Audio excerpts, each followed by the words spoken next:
It was 11 degrees on a Tuesday night in Cleveland, and Marcus Thompson was kneeling on frozen concrete under the Interstate 90 overpass, wrapping his only sleeping bag around a stray dog that was close to dying. That bag kept him alive through 2 Ohio winters. He gave it to a pit bull he'd known for 3 days.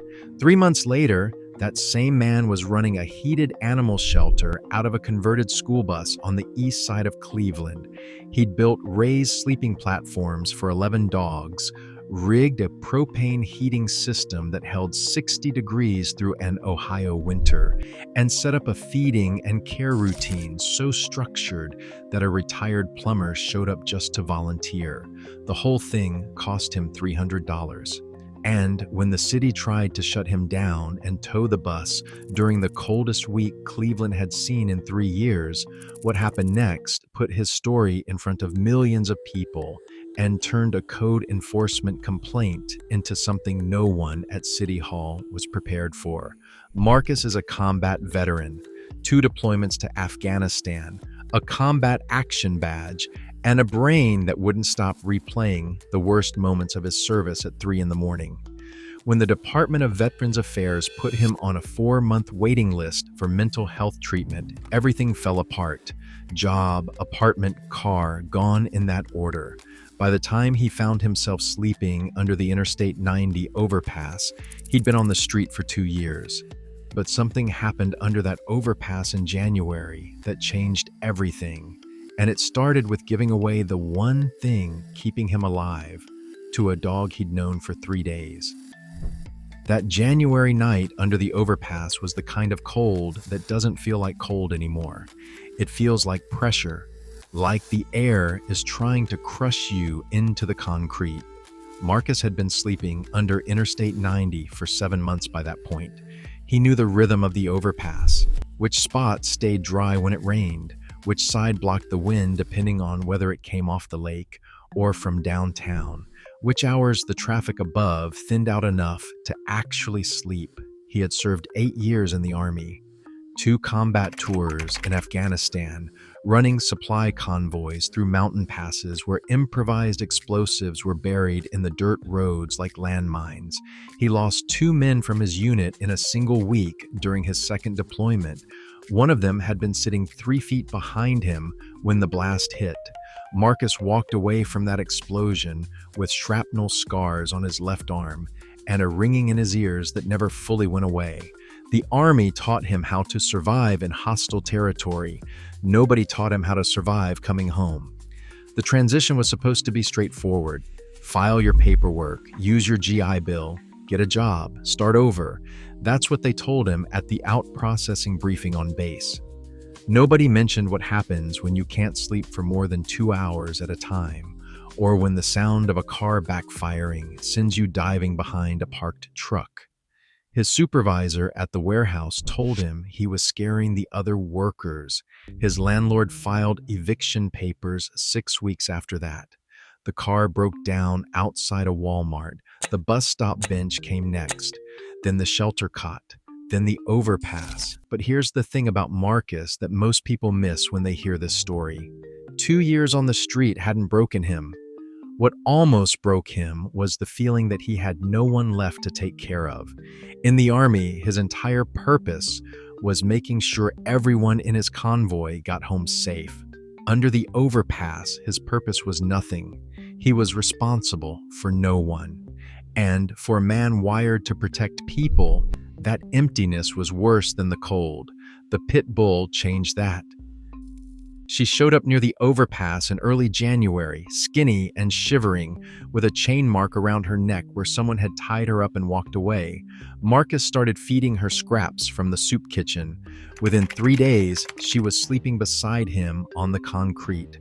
He named her Sergeant, and when the temperature dropped to 11 degrees on that Tuesday night and the dog started shaking so hard she could not stand, Marcus pulled his sleeping bag out from under himself and wrapped it around her. He spent the rest of the night shivering beside her in the dark, talking to her like she could understand him. By morning, something had shifted. Taking care of Sergeant made him feel like himself again. not the version of himself that stared at shelter ceilings at 3 in the morning replaying explosions, the version that used to lead convoys through hostile territory and bring everyone home, the version that had a purpose. Within a week, he had found 2 more strays near the overpass, a skinny black lab mix with a torn ear, a small terrier with mange so bad she had scratched half her fur off. He fed them scraps, kept them close at night for warmth. Other people living under the overpass started calling him the dog guy. But 3 dogs sleeping on cardboard when the wind chill can freeze exposed skin in 15 minutes is not a plan, it is a countdown. February was coming, and Cleveland winters do not ease up. They get worse, ice storms, wind chill pushing 20 below. Marcus needed 4 walls, a roof, and some way to hold heat through the night. And he had exactly $327 in crumpled bills stuffed inside a coffee can buried behind a dumpster. The scrapyard on East 55th Street had been selling junk cars and parts for decades. Marcus walked the lot for an hour, past rusted pickup trucks and stripped sedans, until he spotted it sitting at the back of the property, a 1998 Bluebird school bus with flat tires, a cracked windshield, and an engine that had not turned over in years. The yellow paint was peeling off in sheets. Someone had spray painted a phone number on the side panel that did not connect to anything anymore. The scrapyard owner wanted $500 for it. Marcus had $300. They went back and forth for 20 minutes, standing next to the bus in the cold, while Marcus explained what he wanted to do with it. A homeless veteran buying a broken school bus to shelter stray dogs. It sounded like the kind of story someone tells you at a bar that you do not believe. The owner sold it to him for $300 anyway. Maybe he felt sorry for him. Maybe he just wanted the bus off his lot. Either way, Marcus handed over his entire savings in crumpled bills and became the owner of 40 feet of rust and broken glass. That decision seemed small at the time. It was not. The first thing Marcus did was fix the tires. He found 2 used ones at a tire shop that gave him a deal and patched the other 2 himself with a dollar store repair kit. The engine was dead and he did not need it running. The bus was not going anywhere. He just needed it to sit on the empty lot behind the scrapyard where the owner let him park for free. Then he ripped out the seats, every single one, by hand, with a wrench and a pry bar. He hauled the metal frames to a scrap recycler and got $37 for the load. He spent every cent of it on screws, a handsaw, and a caulking gun at the hardware store. That was his entire tool collection: a saw, a caulking gun, a wrench, and whatever his hands could do. The conversion took 3 months. Marcus worked on that bus every single day from sunrise to sunset with no power tools and no construction experience beyond basic maintenance from his Army days. He watched repair tutorials on a phone he borrowed from the Cleveland Public Library. He took notes on the backs of fast food napkins. He asked so many questions at the hardware store that the employees started greeting him by name. But knowing how to do something on a screen and doing it with your bare hands inside a freezing bus are 2 very different things. Some days he worked 12 hours and barely made visible progress. Other days, a single bad cut set him back a full week. One afternoon, he sliced his hand open on a rusted metal edge inside the bus. The cut was deep enough to need stitches. Marcus couldn't afford an emergency room visit, so he sat on the floor of the bus, threaded a sewing needle with fishing line, and stitched the wound shut himself. Then he went back to work. He scavenged rigid foam insulation boards from construction site dumpsters and lined the interior walls and ceiling. He built raised wooden sleeping platforms along both sides of the bus using pallet wood he collected from behind a warehouse on Woodland Avenue. Each platform sat about a foot off the floor, wide enough for a large dog to stretch out on, with old blankets and towels layered on top for bedding. He sanded every surface by hand to make sure nothing could scratch or cut an animal, and divided the interior into sections with plywood partitions so aggressive dogs could be kept separate from the calmer ones. But none of that mattered if the bus couldn't hold heat through an Ohio winter night. And that was the part Marcus could not figure out. He spent 2 weeks asking around at hardware stores and calling every contact he could find. Eventually, he tracked down a used portable propane heater at a thrift store for $14. He ran a fuel line from a small propane tank mounted to the outside of the bus and vented the exhaust through a hole he cut in the roof, sealed with metal flashing and silicone caulk. It wasn't pretty, it was not up to code. But when he fired it up for the first time on a 20-degree morning and felt warm air fill the interior of the bus, he sat down on one of the wooden platforms and cried. The roof still leaked in 3 places. He patched them with tarps, roofing cement, and whatever faith he had left. He installed a water station near the front using a 5-gallon bucket with a gravity-fed spout and hung a battery-powered lantern from the ceiling so he could check on the dogs at night. And when the first real cold snap hit in late November, Marcus opened the bus door and carried Sergeant, the black lab mix, and the little terrier inside. Within days, word started spreading, not through social media or news outlets, through the network that operates in every city, whether anyone notices it or not, the network of people who know where the strays are, who feeds them, and who might take one more in. A woman sleeping behind the Dollar General brought a limping German Shepherd she had been feeding for weeks. The dog had a gash on its hind leg that was starting to get infected. The woman had been cleaning it every day with bottled water because she could not afford a veterinarian. An older man from the shelter brought twin beagle mixes he found in a dumpster behind a fried chicken restaurant, both so thin you could count every rib through their skin. A teenager showed up with a puppy tucked inside his jacket, saying he found it tied to a fence post in the freezing rain and did not know what else to do. The puppy was soaking wet and would not stop trembling. Marcus took them all in. He ran the operation like a military unit. Every morning at 6, he woke up on the floor of the bus between the dog platforms, checked the propane level, and refilled the water station. He walked each dog individually around the vacant lot next to the scrapyard, picked up after them with plastic bags from the grocery store. He cleaned the platforms, swapped out soiled blankets, and checked every dog for injuries, ticks, or signs of illness. The whole morning routine took about 3 hours. By mid-December, the bus was sheltering 11 dogs. Marcus had set up a feeding schedule using expired dog food that a sympathetic manager at a pet supply store left outside the back door every Thursday evening. He supplemented the food with rice and boiled chicken scraps donated by a restaurant cook who lived in the neighborhood. And then the community started showing up in ways Marcus never expected. A retired plumber from a few blocks away stopped by one afternoon, looked through the bus window, saw what was happening inside, and came back the next morning with pipe fittings to improve the water system. He did not charge a cent. If this story is hitting you a certain way right now, subscribe. I cover stories like this every single week. And if you know a veteran who is trying to rebuild after service, or if Marcus's story made you want to help someone like him find their footing, check out the Veteran's Blueprint in the description below. It was built for veterans who are starting over from the ground up, and it walks through the process step by step. Whether that is for you or someone you care about, the link is right there.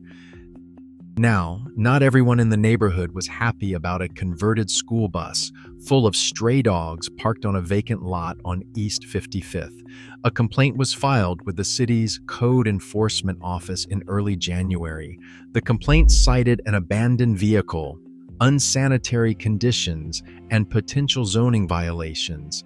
A code enforcement officer showed up the following week and slapped a notice on the bus door. Marcus had 14 days to remove it or face daily fines and a tow order. Marcus couldn't even read the notice at first because it was covered in legal language that meant nothing to him. A social worker at the soup kitchen translated it. The city wanted the bus gone. They didn't care about the dogs. They didn't care about Marcus. They cared about property codes, complaint forms, and paperwork. And the timing could not have been worse. The week that notice was posted turned out to be the coldest stretch of weather Cleveland had seen in 3 years. Temperatures dropped to 4 degrees with wind chill pushing 20 below zero. Pipes froze across the city. Shelters filled up completely. People died outside. And Marcus was being told to shut down the only warm space that a dozen stray dogs had. He ignored the notice. He kept the propane heater running. He kept feeding the dogs on schedule. And he waited for the city to come back, which, looking back, was either incredibly brave or incredibly stupid. What happened instead was something Marcus never could have predicted. A woman who lived 3 blocks from the lot saw the code enforcement notice taped to the bus door. She walked over, read it, looked through the window at the dogs sleeping on their platforms, and pulled out her phone. She recorded a walkthrough while Marcus explained what he had built and why. She showed the sleeping dogs, the handmade platforms, the propane heater keeping the interior at 60 degrees, while the air outside would freeze your skin in minutes. That video was shared 40,000 times in 2 days. A local television news crew showed up on day 3. They ran a 4-minute segment during the evening broadcast that featured Marcus standing in front of the yellow bus, holding Sargent in his arms, explaining how he was a veteran who lost everything and found his purpose keeping these animals alive through a Cleveland winter. The segment ended with the reporter mentioning the city's tow order. The city's phone lines lit up the next morning. Within a week, over 2,000 people had called or emailed the code enforcement office, demanding they leave Marcus and the bus alone. A local attorney contacted Marcus and offered to represent him for free. A city council member, sensing which way the wind was blowing, publicly called for an exception and praised Marcus as an example of community resilience. The Code Enforcement Office quietly withdrew the tow order and reclassified the bus as a temporary animal shelter under a provision that nobody had ever thought to use before. But this was no longer just about Marcus and the bus. The story cracked open a conversation across Cleveland about homeless veterans, animal welfare, and what people can build when every system designed to help them fails. Donations started pouring in after the news segment aired. A veterinary clinic on the west side offered free spay and neuter services for every dog on the bus. A church 2 miles away organized a blanket and food drive that filled the entire bed of a pickup truck. A construction company donated proper insulation panels to replace the foam boards Marcus had scavenged from dumpsters. Someone dropped off a portable generator so he could run a space heater when the propane ran low. By the end of that winter, Marcus had sheltered and rehomed over 30 stray dogs from the bus. Sargent stayed. She never left his side, and Marcus said he wouldn't have wanted her to. She slept at the foot of his sleeping pad every night and followed him on every walk to the hardware store, the soup kitchen, and the scrap yard.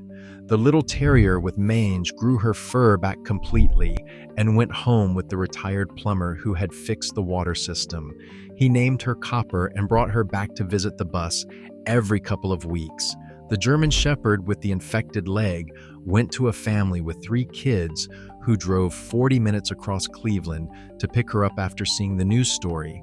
The teenager's puppy went to an elderly woman who lived alone in a first-floor apartment near the lake and told Marcus that the house had been too quiet since her husband passed away. Every adoption made the bus a little emptier, and every empty platform filled up again within days. There were always more strays wandering the Cleveland streets. There were always more cold nights. Marcus kept the bus running the following winter too, and the winter after that.